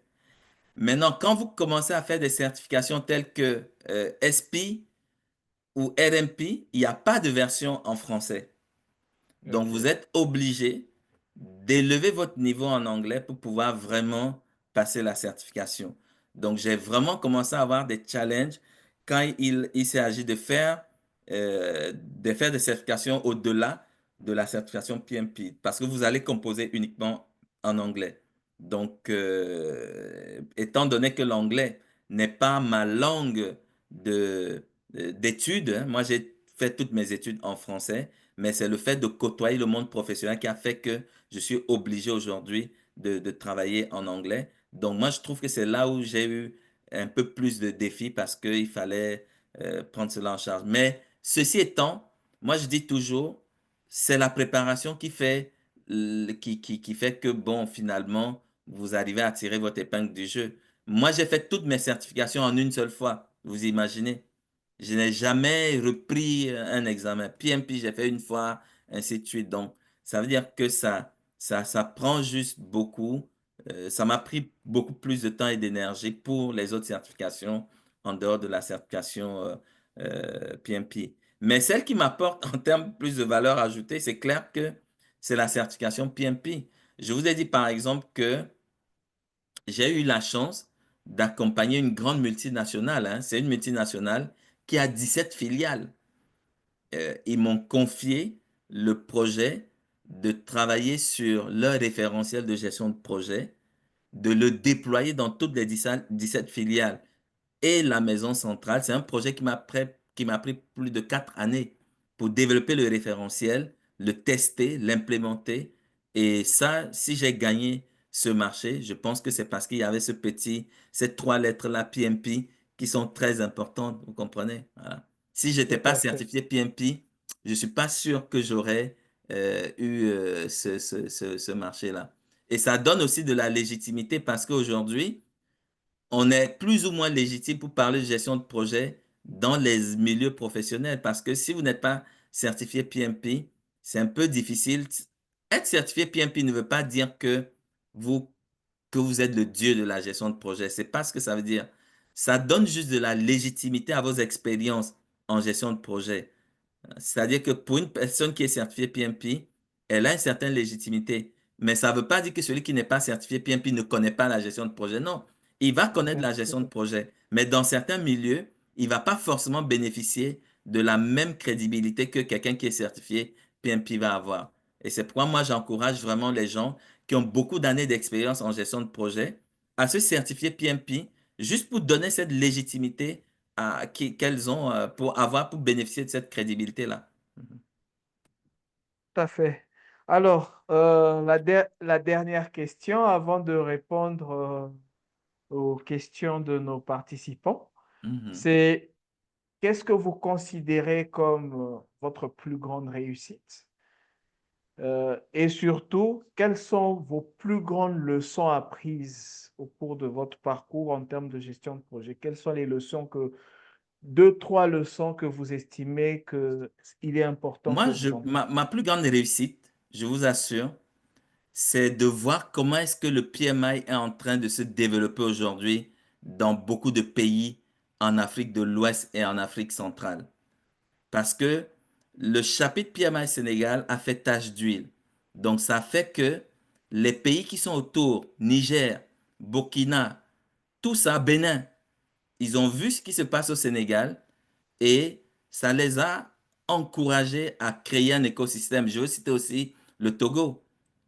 J'ai été très heureux, grâce à Léon qui pilote aujourd'hui le chapitre, d'avoir été impliqué plus ou moins dans la création du PMI Togo. Donc, je pense que ça rend fier de voir comment est-ce que la gestion de projet se développe aujourd'hui en Afrique. Et je pense que nous, en Afrique, on a vraiment besoin de la gestion de projet, surtout en Afrique subsaharienne. On a beaucoup de défis en termes de développement et on a besoin des professionnels de la gestion de projet pour conduire les bons projets et de la bonne manière pour qu'on puisse atteindre ces Exactement. objectifs. Donc moi, je trouve que ça, c'est quelque chose qui va continuer à me rendre fier de pouvoir voir que la gestion de projet est en train de s'implanter de la bonne manière en Afrique centrale et en Afrique de l'Ouest. Et je voudrais vraiment profiter de mon mandat de Region Mentor pour continuer ce travail-là de promotion de la gestion de projet en Afrique centrale et en Afrique de l'Ouest. Donc, pour répondre simplement à la question, quelle est votre plus grande réalisation? C'est vraiment le fait d'avoir participé à la création du chapitre PMI Sénégal et à voir comment cette expérience-là a contaminé les autres pays qui sont aussi en train de créer leur chapitre. Je pense que c'était ça le premier volet de la question. Maintenant, quelles sont les leçons apprises? Ouais. Je pense que la première leçon apprise, je pense, c'est l'engagement. Moi, je vais résumer ça en termes d'engagement. Et vous allez voir que quand vous êtes président d'un chapitre, quand vous êtes président d'un chapitre, l'une des plus grosses difficultés que vous allez avoir, c'est l'engagement. Je vous dis, une chose est de créer un chapitre, l'autre chose, c'est de pouvoir maintenir en vie un chapitre. C'est Tout pas à la fait. chose la plus facile. Moi, je vous dis, C'est- ça, c'est quelque chose qui m'a vraiment marqué. Et donc, ça prend beaucoup de choses.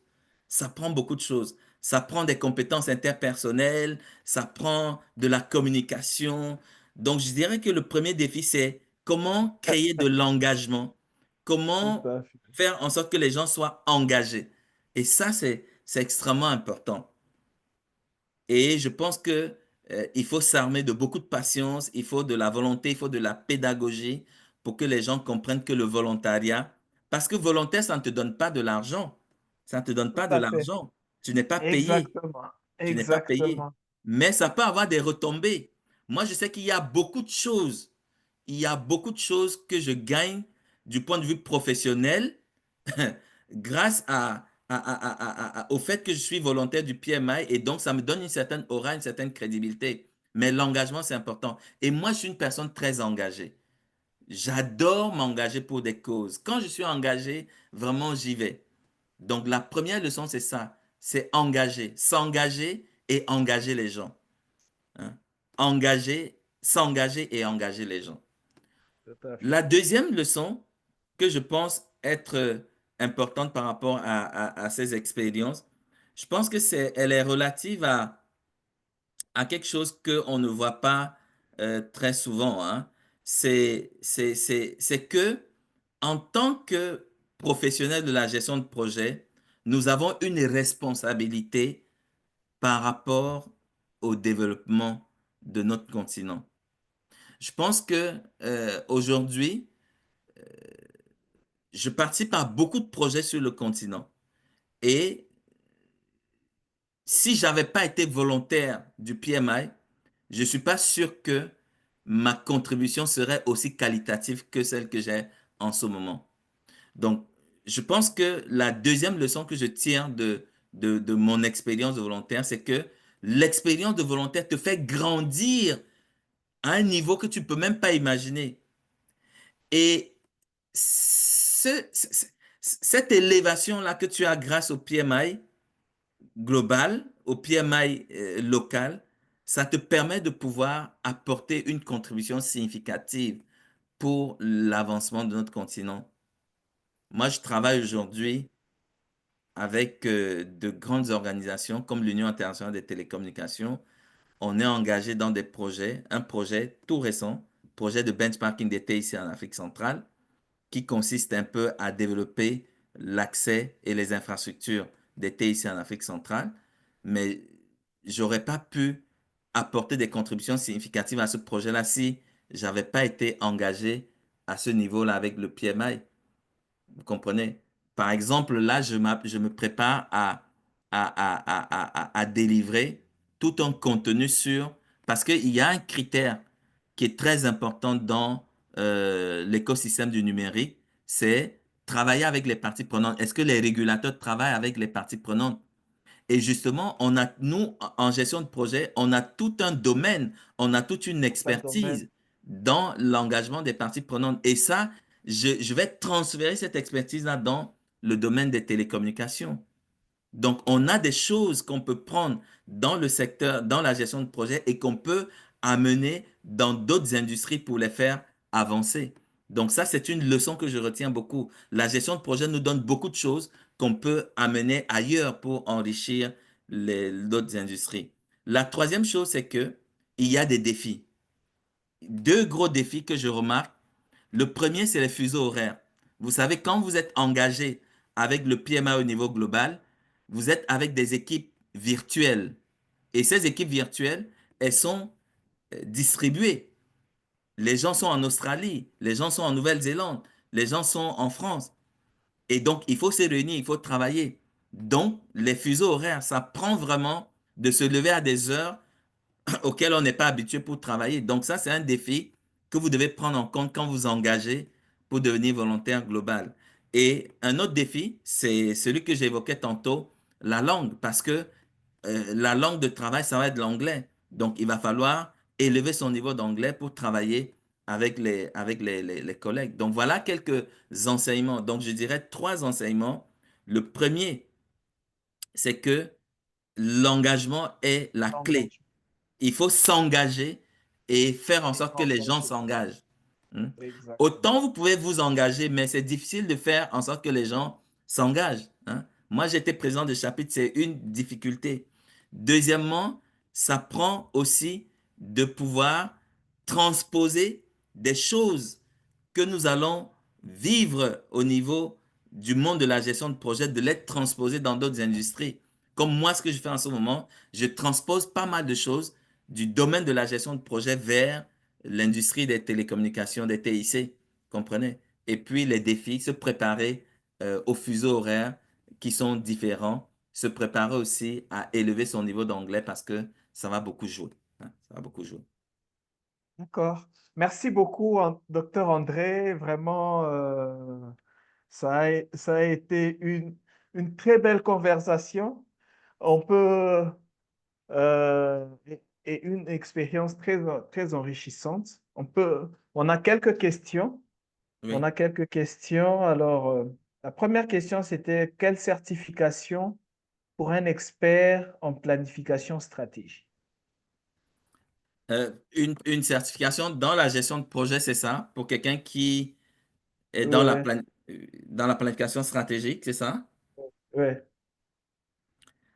Alors, si on regarde un peu les certifications du PMI, je dirais que tout ce qui est portfolio, portfolio et PG, ça, c'est rattaché beaucoup à la stratégie de l'entreprise. Donc, pour quelqu'un qui est vraiment au niveau stratégique, je recommande d'explorer le portfolio. Donc, c'est portfolio, euh, la certification PFMP, PFMP oui, et euh, PGMP. et Ce sont deux PGMP. certifications qui seraient appropriées pour les personnes qui sont plus au niveau stratégique. Ouais. Mhm, D'accord. mhm. Ok, merci. Alors, une autre question. Quelles sont les perspectives du financement des projets avec la FinTech, particulièrement dans le contexte africain? Excusez-moi, vous pouvez répéter la question, c'est? Quelles sont les perspectives du Mhm, financement des projets mhm. avec la FinTech OK. dans un contexte africain? Très bonne question. Vous savez, le contexte africain, il est marqué par un taux de bancarisation faible. Donc, ça veut dire que les gens ne remplissent pas les critères pour aller emprunter auprès des banques parce qu'il n'y a pas l'historique, il n'y a pas de garantie, ainsi de suite. Et donc, avec l'avènement des fintechs, ça permet un peu d'apporter une solution à ce problème-là. Donc, je pense que du point de vue du financement des entreprises, les fintechs apportent des solutions qui sont adaptées au profil des PME. Donc, je pense que ça peut apporter quelque chose d'intéressant, les fintechs, dans l'écosystème du financement. Maintenant, après, je pense que nos fintechs, notre paysage de la finance digitale doit évoluer vers des services. Vous savez, il y a une pyramide des services financiers numériques. Il y a les services financiers numériques de première génération. C'est tout ce qui est paiement. Vous comprenez? Mhm. Mais ce n'est pas suffisant. Il faut aller aux services financiers de deuxième, troisième génération. Et là, on va parler par exemple de tout ce qui est épargne digitale, tout ce qui est investissement. Donc, il y a bel et bien de l'avenir par rapport à la finance digitale dans notre continent, mais ça prend des évolutions à faire. Il faut faire évoluer nos services financiers numériques vers des services financiers de deuxième, troisième génération. Quelqu'un, par exemple, parle dans la conversation du crowdfunding. Merci beaucoup, Rosette. Effectivement, le crowdfunding au financement participatif, c'est un exemple aujourd'hui qu'on peut mettre sur la table. Je ne sais pas si vous connaissez la plateforme KissKissBankBank. La plateforme KissKissBankBank, c'est une plateforme de crowdfunding qui permet de financer des projets même à hauteur de 16 000, 20 000 euros. Et il y a beaucoup d'étudiants qui sont dans les universités occidentales qui ont des projets qui déposent sur la plateforme KissKissBankBank, lèvent du financement et viennent les réaliser en Afrique. Donc, effectivement, il y a matière à avancer. Mais pour le moment, je sais qu'il y avait une initiative de plateforme de crowdfunding au Sénégal, je ne sais pas ce que ça a donné, mais ça prend de faire évoluer nos services financiers numériques. Mais sinon, il y a effectivement du potentiel. Oui, on peut financer des projets d'électrification rurale, oui. Il y a plein de petits projets qu'on peut financer. Allez sur la plateforme KissKissBankBank. Vous allez voir, il y a tout type de projets, de l'agriculture, des petits projets. Mais moi, ce que j'ai remarqué, c'est que tous ces projets sont portés par des gens qui sont à l'extérieur du continent, qui lèvent des capitaux et viennent les réaliser dans notre propre continent. Donc, il est temps que nous aussi, que nous puissions, et c'est pourquoi je dis, ça prend aussi de comprendre comment ça marche un projet, et c'est pourquoi c'est intéressant d'avoir des compétences en gestion de projet aussi pour cela. D'accord. Alors, une autre question.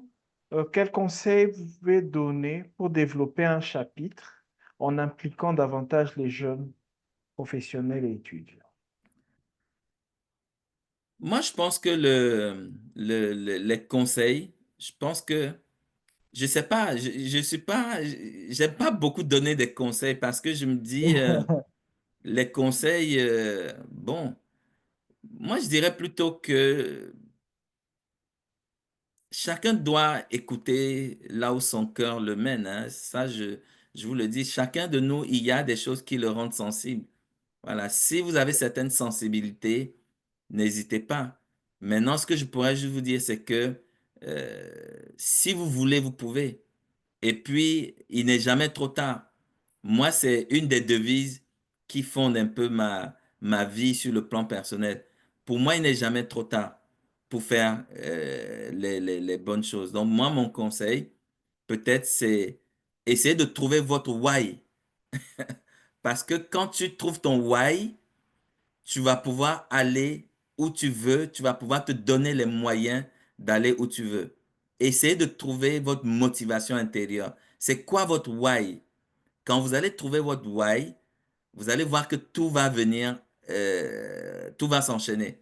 Voilà. Donc, travaillez à trouver votre why. Qu'est-ce qui vous fait vibrer? Qu'est-ce qui vous motive véritablement? Quelle est votre raison? Euh, Qu'est-ce qui vous pousse à vous lever tous les matins et à sortir? Dès que vous allez trouver ça, le reste, ça va venir. Et puis, vous allez faire les efforts qui sont nécessaires. Évidemment, si vous voulez réussir dans un domaine, ça prend beaucoup de travail. Moi, il y a une règle que je rappelle souvent, même à mes étudiants, la règle des 10 000 heures. Que dit la règle des 10 000 heures? Pour être expert dans un domaine, pour percer J'espère. dans un domaine, Exactement. il faut travailler 10 000 heures dans ce domaine, quel que soit le niveau de prédisposition naturelle que vous avez. C'est-à-dire que l'exemple même pris, c'est-à-dire que même les génies de la musique, comme Beethoven, Mozart et autres, ils ont dû travailler ces 10 000 heures minimum pour pouvoir percer dans leur domaine. Donc, trouver son why et ensuite travaillez les 10 000 heures qui sont nécessaires pour pouvoir percer dans votre domaine. Et puis, vous allez voir que tout le reste, ça va le faire tout seul. Tout seul. D'accord. Alors, deux petites dernières questions. La première, concerne comment ne pas être submergé par toutes les informations auxquelles on peut accéder. Il y a beaucoup de cours en ligne, formation en gestion de projet. Comment ne pas être submergé par toutes ces ressources, surtout en étant nouveau dans ce domaine de C'est gestion de ça. projet. Et c'est une très belle question parce que le piège dans lequel les personnes qui préparent la certification PMP tombent souvent, c'est ça. Il y a tellement de ressources quand on prépare la certification PMP. Donc moi, le conseil que je peux vous donner, c'est si vous pouvez avoir un mentor, ça va être bien. C'est-à-dire quelqu'un qui est passé par là avant vous, il peut vous orienter vers les bonnes, les bonnes, les bonnes ressources. Donc ça, c'est important. Peut-être se faire accompagner par un mentor, s'appuyer aussi sur votre chapitre. Et c'est pourquoi c'est bon d'avoir des chapitres, hein. Les chapitres comme le chapitre de la RDC que je félicite beaucoup pour son dynamisme, peuvent vous aider aussi à vous orienter. Donc, deuxième chose, c'est essayez de vous fixer un objectif. Hein. Quel est l'objectif que vous voulez atteindre? Là, par exemple, on va passer à une nouvelle année.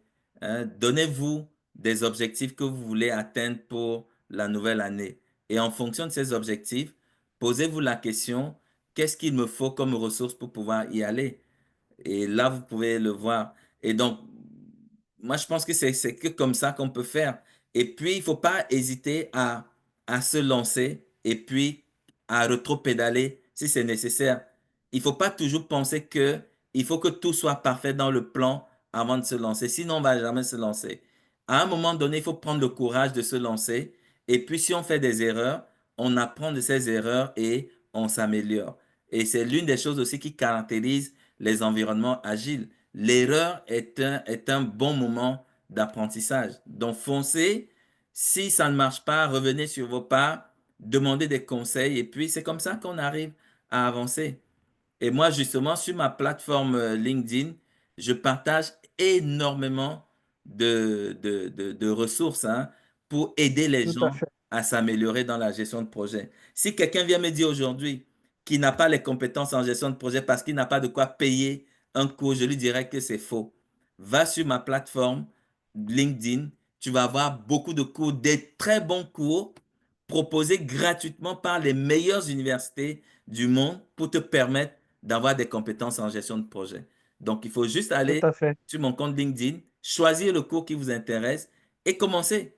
Il y a pas, ne vous posez pas 10 000 questions. Et c'est ça, nous, il nous manque ça. Il nous manque de pragmatisme, Didier. Il nous faut être pragmatique. Hein? Pragmatique, c'est-à-dire passer à l'action. Voilà. À un moment donné, il faut passer à l'action. C'est important. Tout à fait. Tout Mhm. à fait. Alors, dernière question. Alors, quels peuvent être les inconvénients de l'IA dans l'exercice du métier de gestionnaire de projet? Quels peuvent être, Les inconvénients. oui, les inconvénients de l'IA, c'est Oui, il y a beaucoup de problématiques en termes de confidentialité des données parce que aujourd'hui, quand vous prenez vos données et que vous mettez ça dans une intelligence artificielle pour vous générer des réponses, il faut savoir que vous pouvez compromettre vos données. Et c'est donc pourquoi PMI Infinity, par exemple, ne conserve pas les données. Vous comprenez? Donc, il y a ce petit problème-là déjà que j'invite les gens il faut être très attentif par rapport à cela. La deuxième chose aussi que je pourrais dire, c'est en termes c'est-à-dire quand vous avez les questions éthiques, hein, les questions éthiques, parce qu'à un moment donné, vous savez pourquoi certaines personnes ne veulent pas promouvoir l'intelligence artificielle? Ils disent que ça rend les gens paresseux, et les gens ne réfléchissent plus. Voyez, nous, par exemple, dans le monde de l'enseignement, euh, c'est quelque chose qui nous interpelle beaucoup. Si vous donnez un devoir à un enfant, qu'est-ce que la gestion de projet? Tu lui demandes, mais avec l'intelligence artificielle, il aura une meilleure réponse. C'est à toi de revoir ta façon de formuler tes évaluations. Donc, ça prend de remodeler un peu notre façon de penser. Donc, je pense qu'avec l'intelligence artificielle dans les entreprises, ça peut créer des contre-performances, vous comprenez? Donc, il faut juste que, comme c'est un changement qui va être amené, qui va arriver, il faut préparer ce changement-là. Donc, je pense que la conduite du changement par rapport à l'intelligence artificielle, c'est quelque chose qu'il faut aussi, qu'il faut travailler. Et peut-être la dernière chose, moi, je dirais formation, formation, formation. Le PMI aujourd'hui a 4 formations gratuites dans sur l'intelligence artificielle en gestion de projet. Quels sont ceux qui ont déjà fait au moins une de ces formations? Hein? Voilà. je plaide coupable. Moi, j'ai fait déjà les 3. Il me reste, Non, donc je vais prendre mes congés là de Noël, là, je vais travailler sur la 4e. Parce qu'il faut se former. C'est tout à important. fait. Il faut se Tout former. à fait. Ah, ah. Voilà, voilà, il y a quelqu'un qui a déjà fait les 4. Vous voyez? Il y a Exactement. Shadara qui dit qu'il a fait les 4. Moi, j'ai fait 3 sur 4. Ah, en tout cas, moi, J'ai fait mais 3 avant sur la fin 4. de l'année, je serai à 2 sur 4. Ah, Là, ah. je vais m'y atteler. Moi, OK, au 1er janvier, là, je serai à 4 sur 4 comme Shadrach. parfait, parfait. Il faut se OK, former. C'est important. tout à fait. Merci beaucoup, André. Merci. On a légèrement glissé. Juste rapidement pour dire merci à tout le monde, merci à tous les participants qui nous ont accompagnés tout au long de cette année. Nous sommes déjà au 21e numéro. Nous avions commencé cette série de webinaires vraiment sans imaginer qu'on serait à plus de 20 numéros, 20 C'est ça. épisodes. Et donc, merci beaucoup et nous vous préparons de bonnes choses pour l'année prochaine, de encore plus d'invités inspirants comme le docteur André Onana. Et donc, restez connectés.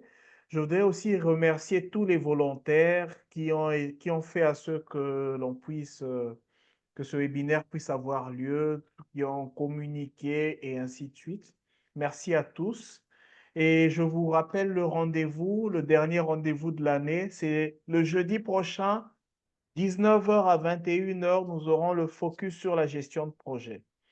Et comme le docteur André Onana nous l'a dit, donc, préparez-vous aussi, nous allons préparer une série de webinaires avec lui sur... On a vu que l'intelligence artificielle intéresse beaucoup de personnes, donc on va préparer sur ça, et je crois aussi sur les aspects d'éthique aussi. Je crois qu'on pourra voir comment préparer quelques épisodes sur ça. Sur ce, je vous dis merci encore. Merci beaucoup, docteur André. Merci à Et vous, un mot de Didier. la fin. Non, c'est seulement un mot de remerciement. Je remercie le président André. Je remercie aussi Didier. Je remercie tout le bureau du PMI RDC. Et je vous félicite pour tout le travail que vous faites pour promouvoir la gestion de projet en Afrique centrale.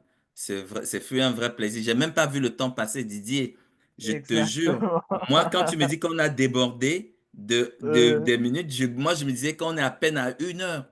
Donc, tellement c'est passé vite, les échanges étaient intéressants. Donc, merci à tout le monde qui a participé. Et puis, ce sera un plaisir pour moi de venir à votre rencontre physiquement. Hein, Tout je à fait. compte un jour, s'il plaît à Dieu, me déplacer pour venir vous rendre visite en RDC. Et puis, je ne manquerai pas, dès que l'opportunité va se présenter, d'être avec vous déjà en ligne pour qu'on puisse travailler sur des thématiques comme l'intelligence artificielle dans la gestion de projet. Merci beaucoup. Je profite aussi, comme c'est la fin de l'année, pour vous souhaiter un bon temps de fête et puis que Dieu vous accompagne pendant ces fêtes-là et que vous revenez en bonne santé en janvier avec beaucoup de bonnes résolutions pour vous-même personnellement et aussi pour le chapitre RDC. Engagez-vous avec le chapitre RDC. C'est très important. Engagez-vous avec le chapitre RDC. Prenez des positions de volontaires. Participez à l'organisation de webinaires. Je ne sais pas si vous avez votre conférence nationale de gestion de projet qui est prévue. Engagez-vous dans ça. Allez dans les universités avec le PMI RDC. Parlez de la gestion de projet. C'est comme ça qu'ensemble, on va faire avancer la gestion de projet. En tout cas, merci beaucoup et un grand plaisir d'avoir été là. Merci infiniment. Ok, merci, docteur André, et à la prochaine. À la Merci. prochaine. Au revoir. Au revoir. Merci.